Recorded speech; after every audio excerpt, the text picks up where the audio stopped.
The next 15 years should be marked by doing. That's right. Not talking, not thinking, not goal setting, but doing. In 2010, I brought together a group of friends to found Practice Makes Perfect, also known as PMP. PMP is building a national summer school replacement model in inner city neighborhoods. Since its founding, it's provided over 500 low-income kids with enrichment opportunities, generated national attention, and brought more than $1 million in investments in the futures of the children we work with. But the next 15 years are not about me. They're not about Practice Makes Perfect. The next 15 years are about all of you. They're about our shared future. This year, as I'm sure you already heard, is a very special year.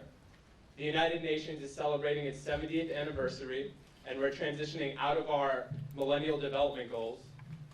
To most people here, that means that 193 heads of countries are going to convene a few times, and they're going to decide the course of the next 15 years for the 7 billion people worldwide. And if you believe that's true, you've got another thing coming for you. The next 15 years will be defined by something much bigger. Accomplishing things requires actions, and actions require people. The more people, the bigger the impact. The next 15 years will not be defined by the 193 people and the goals that they set. They will be defined by the 7 billion people worldwide. Again, they will be defined by the 7 billion people worldwide. They'll be defined by the compassion that we show to our fellow brothers and sisters. They'll be defined by the work that we do together. They will be defined by all of us in this room. When I first had the idea for PMP, I was 18, and I approached one of my role models, Rob. The first thing he told me was that the famous American rapper Jay-Z once said, "You can't help the poor if you're one of them." And that one of his mentors once told him that you can't write a check if you haven't made one. Rob advised me not to start Practice Makes Perfect and to focus on my studies. Rich people are needed to fund nonprofits. And what business does a rich person have to do with some poor kid? And if I couldn't get any meetings with rich people, how would I start my nonprofit? My parents were Egyptian immigrants who came to America because they wanted to provide my family with a better life. When my 4 brothers and I were children, my father passed away, leaving my 15-year-old brother and my 14-year-old self as the men in the family and the men of the house. The government aid and the public assistance was helpful, but it was never quite enough. My brothers and I took up jobs selling candy on school nights and weekends to help make ends meet. So sure, 6 people living in a 2-bedroom apartment was definitely no sheer sign of wealth. Rob had a point. But what he significantly underestimated was the potential that an 18-year-old had to be great. The potential of the poor helping the poor. Ordinary people are capable of great things. And if you don't believe you're great, I'm here today to tell you that you are. Each and every one of you in this room. And you all have the potential to do something great. All of you. Looking back, my biggest regret would have been that I took his advice and robbed the hundreds of kids and the one day millions of children who will experience the impact of Practice Makes Perfect. Today, my only regret is that I harped on his advice for 2 weeks too long, before I built up the conviction and the courage to tell him that he was wrong, and that one day PMP, in fact, would be great. Before we raised $1 million for PMP, we had to learn how to raise $2,000. In our pursuit of the first bit of support, I did one of the hardest things I knew how to do. I signed up for a triathlon. And then I collected $5, $10, and $20 donations from all of my Facebook friends. I messaged maybe 5,000 times over the course of 2 months. And unfortunately, they weren't to 5,000 different people. A lot of them were actually reminders. Because though I'd like to think I had that many friends, I didn't. But it didn't matter.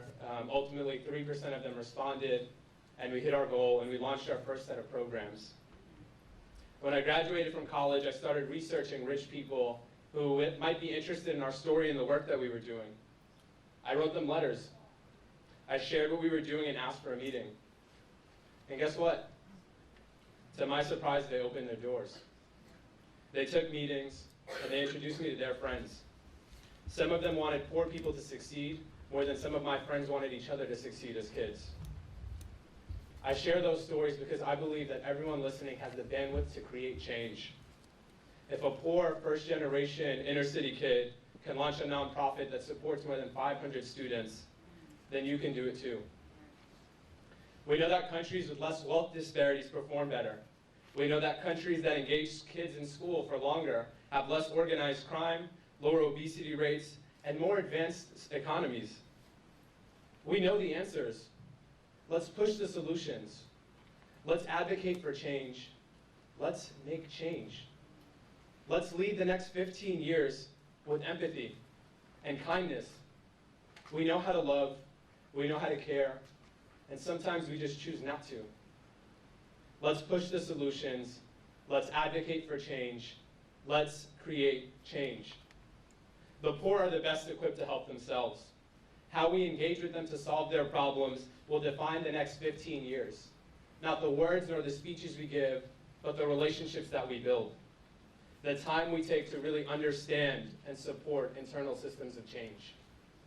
I'm not here to tell you what our problems are or how we're doing and the progress we've made.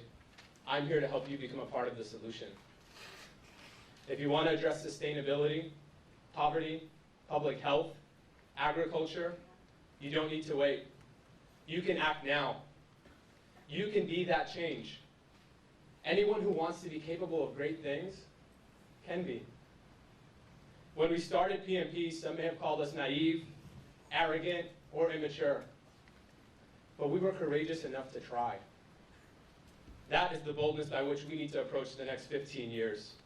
Because despite what you all may believe, action starts at the bottom, not at the top. Let the next 15 years be marked by action. Let us be the drivers of that action.